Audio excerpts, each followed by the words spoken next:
نو دوی د زړه نه وایي. اوس که موږ ګورو په زیاترو خبري ادارو کې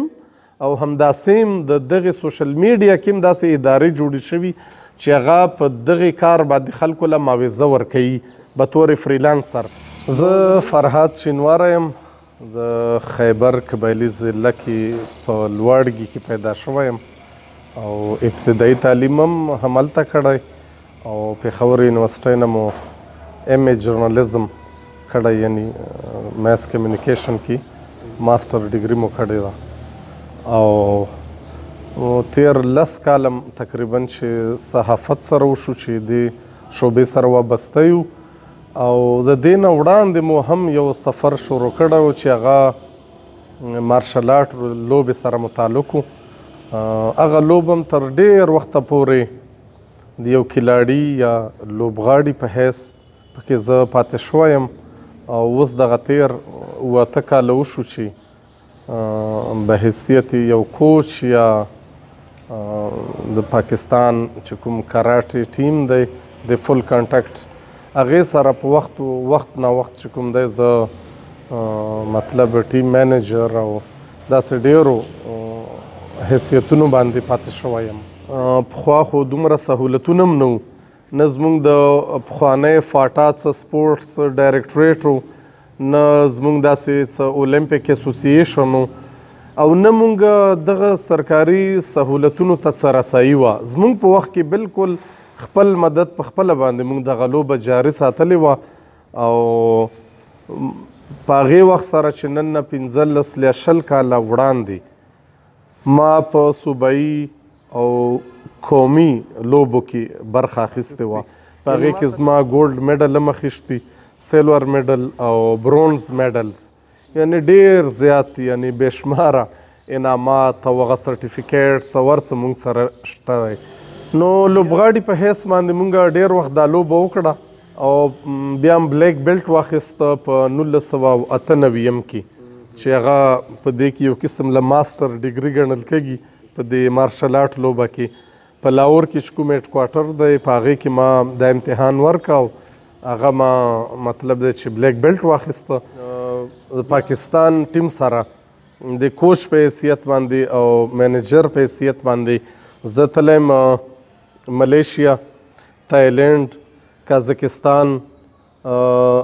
ساوت کوریا او جاپان.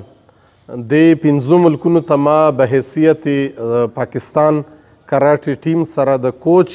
او معاون په حیثیت باندې زه تللی یم او ډېرې لاسته راوړنې م هم کړي دي. مطلب دی چې زه به ساوت کوریا مثال درکړم چې هلته کې د ټولې ایشیا یو لوی ټورنمنټ و چې په هغې کې موږ پاکستان ټیم ډېر ښه کارکردګي کړې وه او زما یو شاګرد په هغې کې د پاکستان دپاره 3 پوزیشن راوړی دی چې زه د ورلډ کراټې ارګنایزیشن په پاکستان کې آفیشل ریپرزنټیټیو یا برانچ چیف هم یم. 15 کاله 12 کاله مخکې دغه رجحان ډېر کم و. نو موږ به په خپل تصویرونه او دا خپل اچیومنټس او دا میډل او دا به م راواخیسته سرټیفیکیټس پریس ریلیز به م خپله جوړ کړه، د هغې ټورنمنټ تفصیلات به م ولیکله. بیا به م پېښور کې چې کوم بیورو دفترونه وو په د یو دفتر باندې به م وګرځول او سهار به م غټ تصویر هم شایع شوی و، په هارډ کاپۍ کې به م تصویر ورور او پریس ریلیز به په لاس جوړول، ځکه چې داسې ذریعه نه وه. فیکس هم بیا مونږ لا کوله وروستو راغی او انټرنیټ هم ډېر لیټ راغی. نو یو هغې هم داسې لږ ډېر سوچ راله پیدا کړی. بیا مونږ چې کله په لنډي کوتل ډیګري کالج کې وو نو هغه وخت کې به مونږ دغه یونین خبرونه هم ورکوله، خپل یونین او د سټوډنټس. نو همغې وخت نه دغسې یو شوق میډیا سره پیدا شو. نو پرنټ ما شروعات چې کوم دي NNI چې کومه په اسلام آباد کې نیوز ایجنسي ده، اردو سروس د هغې نیوز نیټورک انټرنیشنل، هغې سره مې کار کړی دی. او بیا FM چې کوم ریډیو دی 400 کې دلبر ریډیو کار هم هغې نه زده کړی دی. او خیبر نیوز کې ما بطور کو هوسټ یعنی شریک هوسټ یا میزبان په حیثیت باندې کوربه په حیثیت باندې ما کار کړی دی. او هغې نه پس بیا مطلب دغه چې کوم دی ریډیو مشال سره هم کار کړی دی او مختلف وخت په وخت باندې چې کومې خبري ادارې دي هغې سره هم کار کړی او د خپل علاقې هغه نمایندګي هم پکې کړې. ګوره که یو طرف ته موږ وګورو هغه مین سټریم میډیا چې ورته یي چې کوم دغه پاکستان کې نیوز چینلز دي موږ داسې اورو او هم لیدل چې دوی ډاون سایزنګ شروع کړی، یعنی خپل هغه کارکوونکو تعداد یې راکم کړ. نو دې سره یو طرف ته خلک خو بېروزګارۍ طرف ته روان دي که نه، په دې پیشه کې هغه اټریکشن یا هغه کم شو، د خلکو دلچسپي په کمېدو ده. خو بل طرف ته بیا چې موږ ګورو نن سبا موږ سره ډیجیټل پلیټفارمز راغلل د سوشل میډیا، نو ځوانان د بالکل زړه نه وایي که یو طرف ته په مین سټریم میډیا کې د کار کړلو موقع راکمږي، خو بیا په همدغې چې کومې چینلې د دویم سوشل میډیا اکاونټس دي، پلیټفارمز یې دي، او بیا دغه ځوانان خپل پلیټفارمز هم جوړولی شي چې هغه د یوټیوب په شکل کې د فیسبوک یو پیج جوړولی شي، په هغې باندې یو ښه ویډیو اچولی شي. خو دې دپاره پکار ده چې اوس دغه نیو جنریشن دی چې د نیو جنریشن هغه جرنالیزم زده که ورسره، چې اوس کوم صحافت رامنځته شوی د سوشل میډیا پلیټفارمز دي. ما ذکر وکړه چې اوس پکې مطلب انسټاګرام هم راغلی، یوټیوب هم دی، فیسبوک هم دی، ټویټر هم دی.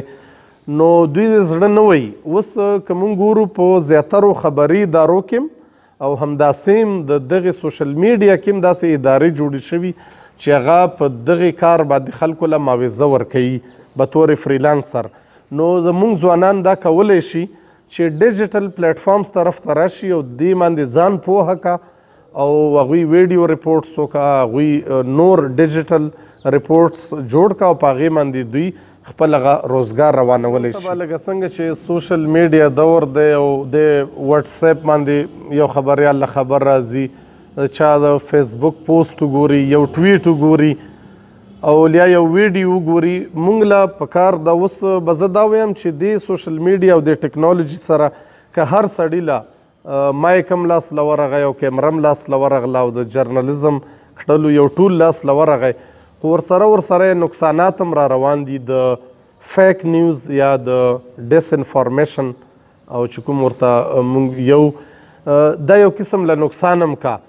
مختلف تصویر د تیر کالی او نننۍ واقع سره چا لګولی، یا یو واقع هغسې نه شوي او د په غلط انداز کې پیش کړي. دې کې دام کیدی شي چې مطلب دی چې د صحافي غیر ارادي تور کړي، مطلب دی چې د پکې څه مطلب نه وي خو دنه دا ډس انفارمیشن خواره شوي او هغه بیا ډېر زیات نقصان کا. په کار دا ده چې په سوشل میډیا باندې کوم مواد راځي چې دا مونږ ویریفای کړو،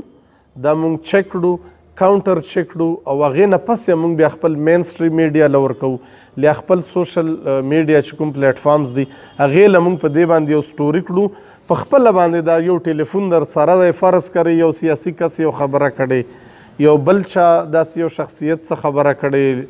بل څه مهم خبر راځي چې متعلقه کس ته مونږ یو ټلیفون وکړو، په خپله هم ویریفای کړو. چیرې په سوشل میډیا ستاسو په حواله داسې یو خبر چلګي،